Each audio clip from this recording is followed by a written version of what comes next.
Ako si Ara, isa akong mangangaso. Sino ka at anong ginagawa mo rito? Pasensya na, hindi ko kasi maalala ang pangalan ko. Pechay.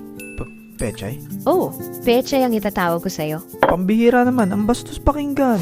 Anong bastos doon? Gulay yun, hayop ka.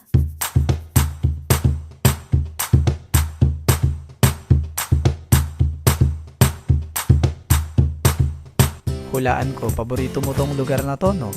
Maganda naman kasi rito, di ba? Hindi ako tututol. Gaano ka nakatagal sa lugar na to? Mula pagkabata. Kaya pala, sanay na sanay ka na rito. Anong nangyayari? Lumilindol? Imposible. Buwan ba yan? Oo, ang ika-4 na buwan sa buhay ko. Umalis na tayo rito. Ano bang nangyayari? Yung nakita kong higanting bola nung malaglag ako sa dagat. Buwan pala yun. Bakit ganun? Kung may hindi ka naiintindihan, mamaya mo na usisain. Ano bang klaseng lugar to?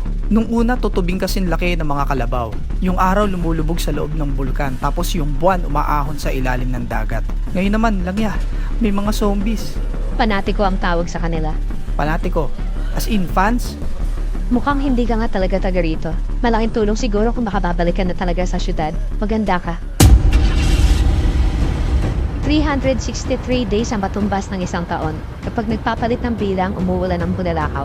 At hindi yun basta mga bulalakaw lang. Mga panatiko yun na naghihintay mahinog pagkalipas ng 10 taon. Sa ika-10 bilang, hindi umuulan ng bulalakaw, pero umaangat ang buwan.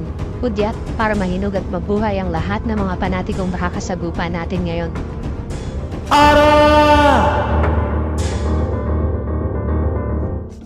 Isakay mo na sa owner yan. May picnic ba tayo? Kung picnic ka ang lakad natin, siguro ito na yung pinakadelikadong picnic na mararanasan mo. Shit. Hindi ba tayo magbabaon ng kanin? Hindi. Kahit pechay man lang? Akala mo talaga picnic no?